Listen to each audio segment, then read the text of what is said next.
नमस्कार स्टूडेंट्स, आज हम गियर रेशियो कैलकुलेशन को आगे कंटिन्यू करेंगे।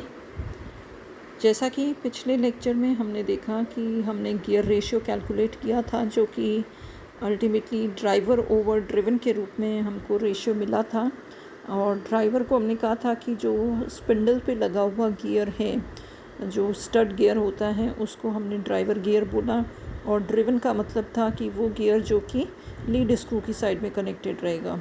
तो ये चेंज गियर्स हमने कैलकुलेट किए थे, जो कि वो पर्टिकुलर साइज़ के गियर्स एक स्पिंडल के ऊपर और एक लीड स्क्रू के ऊपर लगेगा, और उन दोनों के मैशिंग से एक ट्रेन बनेगी जिसको हम गियर ट्रेन बोलेंगे। और इससे जो मोशन है वो स्पिंडल से लीड स्क्रू में ट्रांसमिट होगा। तो जिस भी स्पीड रेशियोज़ का हमें लीड स्क्रू चलाना है, जिस भी स्पीड पे, तो उस पर्टिकुलर स्पीड रेशियोज़ के हिसाब से हमने चेंज गियर्स इंस्टॉल कर दिए, और उससे वो लीड स्क्रू की स्पीड हमको मिल गई थी। अब ये जब गियर कैलकुलेशन हो गया, हमारे पास में दो साइज़ के गियर्स के लिए गियर रेशियो आ गया है। स्पीड रेशियो से जो गियर रेशियो हमको मिला, अब अल्टीमेटली उसके जो गियर रेशियो आ जाता है उसको ये हमको एक फ्रैक्शन के फॉर्म में मिला था। तो इस फ्रैक्शन को, यानी कि न्यूमरेटर और डिनोमिनेटर दोनों ही वैल्यूज़ को किसी एक ही नंबर से, सेम नंबर से मल्टीप्लाई किया जाएगा, ताकि हमारे पास में जो गियर के साइज़ेस हैं उनमें से हम एक गियर को सिलेक्ट कर सकें। क्योंकि जो गियरिंग रेशियो अभी तक हमने निकाला है वो में भी कुछ ऐसा नंबर आएगा जो कि गियर साइज़ में अवेलेबल नहीं होगा। तो क्योंकि हमारे गियर साइज़ 20 से लेकर 120 तक की साइज़ में अवेलेबल हैं, तो हमें इस गियर रेशियो को ऊपर नीचे दोनों ही फैक्टर्स को एक ही नंबर से इस मल्टीप्लाई करना पड़ेगा कि हमको इनमें से 20 से लेकर 120 तक के बीच का कोई नंबर मिल जाए। तो ये हमारे पास में अब फाइनली जो है गियर साइज़ आ जाएगा, या हम कह सकते हैं कि चेंज गियर पे लगा हुआ ड्राइवर और ड्रिवन दोनों गियर्स के साइज़ हमको मिल जाएंगे। तो अब जो गियर ट्रेन बनेगी इससे, वो गियर ट्रेन्स मेनली दो तरह की होती हैं, एक सिंपल गियर ट्रेन और एक compound gear train. One by one दोनों को ही समझते हैं। जो सिंपल गियर ट्रेन होती है उसमें एक ड्राइवर गियर होता है और एक ड्रिवन गियर होता है, यानी कि एक स्टड गियर जो कि स्पिंडल पे लगा हुआ होता है, और एक ड्रिवन गियर है जो कि लीड स्क्रू की शाफ्ट पे लगा हुआ है। तो लीड स्क्रू पे लगा हुआ ड्रिवन गियर और एक ड्राइवर गियर, इन दोनों के बीच में कुछ आइडल गियर लगाए जाते हैं। ये आइडल गियर स्पीड रेशियो को किसी भी तरह से प्रभावित नहीं करते, यानी जो स्पीड रेशियो हमने निकाला है ड्राइवर और ड्रिवन से, उन पे कोई फ़र्क नहीं पड़ता। ये आइडल गियर लगाए जाते हैं to fill the gap between the driver and driven gears. Driver और ड्रिवन गियर्स अगर डायरेक्टली मैश में नहीं आ रहे, क्योंकि स्पिंडल की जगह जो है हेड स्टॉक में फ़िक्स है, देन लीड स्क्रू भी अपनी पोजीशन पर फिक्स होया हुआ है, उन दोनों के बीच के गैप को फिल करने के लिए आइडल गियर की रिक्वायरमेंट होती है। और दूसरा कि हमें लीड स्क्रू को किस डायरेक्शन में घुमाना है, उसके लिए भी हम आइडल गियर को यूज़ में लेते हैं। जैसे कि ये फिगर दिख रहा है, इस फिगर में अगर माने कि ड्राइवर गियर जो है वो क्लॉकवाइज डायरेक्शन में रोटेट हो रहा था, जो स्पिंडल है वो क्लॉकवाइज डायरेक्शन में घूम रही है, तो सेकंड नंबर पे जो इंटरमीडिएट गियर लिखा हुआ है, ये इंटरमीडिएट गियर क्योंकि इसके डायरेक्ट मैशिंग में है, तो इसका डायरेक्शन ऑफ रोटेशन उल्टा रहेगा, यानी एंटी क्लॉकवाइज डायरेक्शन रहेगा। अब ये इंटरमीडिएट और ड्रिवन गियर ये दोनों आपस में मैशिंग में हैं, और इंटरमीडिएट गियर की direction of rotation anti clockwise direction है। तो अल्टीमेटली जो ड्रिवन गियर होगा उसकी डायरेक्शन ऑफ रोटेशन रहेगी क्लॉकवाइज। तो हमने देखा कि ड्राइवर और ड्रिवन दोनों की ही डायरेक्शन ऑफ रोटेशन यहाँ पर क्लॉकवाइज आई है।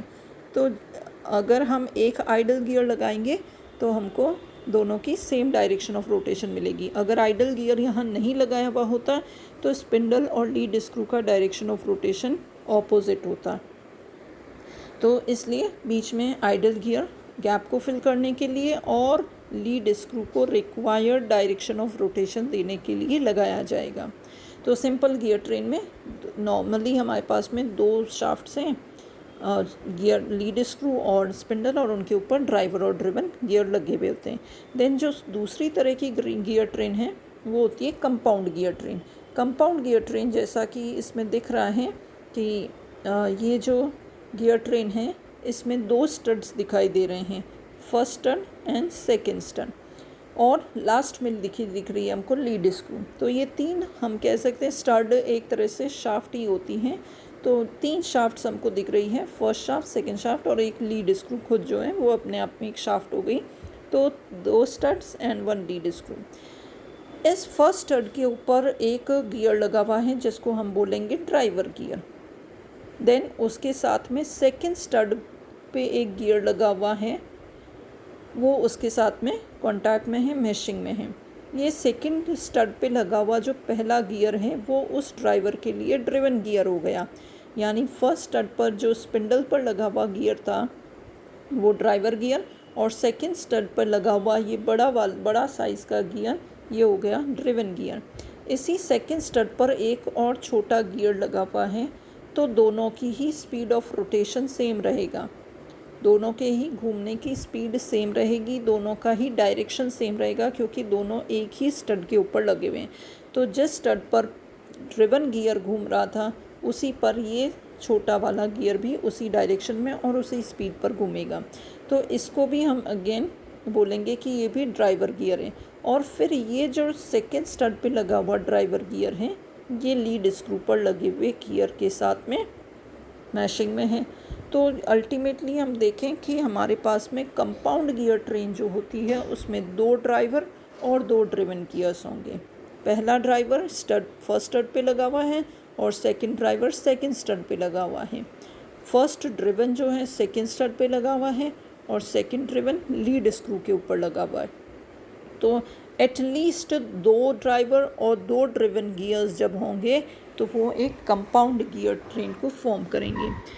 जहाँ पर भी हमें सिंपल गियर ट्रेन लगाना पॉसिबल नहीं होता है वहाँ पर कंपाउंड गियर ट्रेन यूज़ में ली जाती है। यानी कई बार कैलकुलेशंस में हम देखेंगे कि जो गियर रेशियो निकल के आएगा वो हो सकता है उसको किसी भी नंबर से अगर मल्टीप्लाई किया जाए तो उसकी लिमिट 20 से लेकर 120 के बीच में अगर नहीं आ रही है, इट इज़ मोर देन 120, तो फिर हम उसको 2 गियर्स में डिवाइड करेंगे कि हमको उसका साइज़ सिंपल वाला मिल सके। तो इसके लिए जहाँ पर हमारा सिंपल गियर ट्रेन बनाना पॉसिबल नहीं होता है किसी भी कारण से, तो वहाँ पर कंपाउंड गियर ट्रेन यूज़ में ली जाती है। और ऐसी गियर ट्रेन में 2 ड्राइवर्स और 2 ड्रिवन्स होते हैं और आइडल गियर इसमें भी लगाए जा सकते हैं। आइडल गियर यहाँ पर भी स्पीड रेशियो को किसी भी तरह से प्रभावित नहीं करेंगे, गैप को फिल करने का काम करेंगे और लीड स्क्रू को एक पर्टिकुलर डायरेक्शन ऑफ रोटेशन देने के लिए यूज़ में लिए जाएंगे। तो नीचे एक टेबल दिखाई दे रही है हमको जिसमें लिखा हुआ है यूज़ ऑफ आइडल गियर्स। ये गियर्स आइडल गियर्स कहाँ पर और कितने यूज़ में लिए जाएंगे इसको यहाँ पर डिस्कस किया गया है।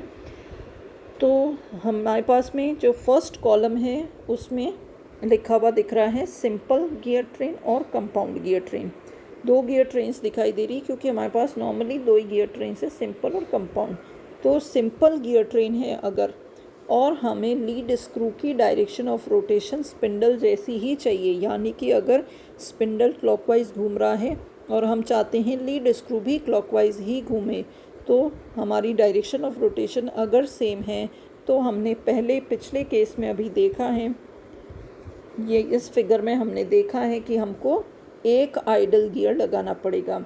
अगर यहाँ पर 2 आइडल गियर लगा दिए जाते, यानी ये हमारा ड्राइवर, देन एक आइडल इसके साथ लगा दिया, एक और आइडल लगा दिया और देन हमारा ड्रिवन रख दिया, उस केस में हम देखें अगर ये क्लॉकवाइज चल रहा है तो पहला आइडल गियर एंटी क्लॉकवाइज चलेगा, देन सेकंड वाला क्लॉकवाइज चलेगा और लास्ट में हमारा driven gear anti clockwise direction में चलेगा। तो यहाँ पर direction of rotation driver clockwise में चल रहा था और ड्रिवन एंटी क्लॉकवाइज डायरेक्शन में चल रहा है, यानी दोनों की ही डायरेक्शन ऑफ रोटेशन ऑपोजिट हो गई। तो इसी टेबल में देखें जो हमने सेकंड लाइन लिखी है कि अगर गियर ट्रेन सिंपल हो और स्पिंडल की direction opposite to that of lead screw हो तो हमें या तो 2 आइडल गियर चाहिए या आप आइडलर हटा ही दें, यानी अगर स्पेस के बीच में गैप नहीं आ रहा है तो no need to put any idler, और अगर गैप है तो एटलीस्ट 2 आइडलर्स हमें लगाने होंगे ताकि लीड स्क्रू की डायरेक्शन ऑफ रोटेशन स्पिंडल की डायरेक्शन से ऑपोजिट हो जाए। देन कंपाउंड गियर ट्रेन जो कि ऊपर दिखाई दे रही है, उसमें अगर डायरेक्शन ऑफ रोटेशन सेम चाहिए तो अभी जो हमको ये केस दिख रहा है, फिगर दिख रहा है, उसमें हम देखें ये हमारा ड्राइवर है। अगर माने कि इसकी क्लॉकवाइज डायरेक्शन रोटेशन है तो इसके साथ लगा हुआ बड़ा वाला गियर जो है वो एंटी क्लॉकवाइज डायरेक्शन में रोटेट करेगा, और इसी स्टड पे लगा हुआ ये छोटा गियर ये भी एंटी क्लॉकवाइज डायरेक्शन में ही घूमेगा, और फाइनली जो हमारा ड्रिवन गियर है लीड स्क्रू पे लगा हुआ उसकी डायरेक्शन ऑफ रोटेशन क्लॉकवाइज हो जाएगी। तो यहाँ हमने कोई आइडलर नहीं लगाए हैं और हमको दोनों की डायरेक्शन ऑफ रोटेशन सेम मिली।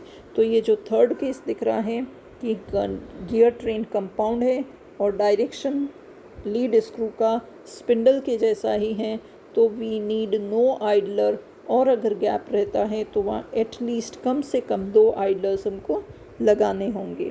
और इसी तरह से अगर कंपाउंड गियर ट्रेन है और डायरेक्शन ऑफ रोटेशन ऑपोजिट चाहिए स्पिंडल और लीड स्क्रू में, तो हमको ऑड नंबर ऑफ आइडलर्स लगाने पड़ेंगे जो कि कम से कम 1 होगा या 3 हो सकते हैं। रिक्वायरमेंट हमारी हमेशा ये रहती है कि एज मच एज़ पॉसिबल हम हमेशा ही कम से कम आइडल गियर्स को यूज़ में लें। तो कम से कम आइडल गियर्स को यूज़ में लेते हुए, यानी कि अगर गैप है तो 1 या 3 ले लें, और नहीं है गैप तो ऑड इवन नंबर्स में हम कोई भी आइडलर न लगाएं, और गैप है तो एटलीस्ट 2 लगाएं। तो इस तरह से ये हुई 2 गियर ट्रेन्स जो कि सिंपल गियर ट्रेन है और कंपाउंड गियर ट्रेन है। ये इनके ऊपर जो है चेंज गियर लगाया गया है, और ये चेंज गियर की कैलकुलेशन हमने गियरिंग रेशियो से की कि हमें किस साइज़ का गियर लगाना पड़ेगा। तो नेक्स्ट लेक्चर में इसी को आगे बढ़ते हुए कुछ एग्जांपल्स से हम समझेंगे कि किस तरह से गियर का कैलकुलेशन किया जाएगा, किस तरह से हमें गियर साइज़ मिलेगी, और देन उसमें से हम कैसे कंपाउंड या सिंपल गियर ट्रेन में उनको फिट करेंगे। Thank you.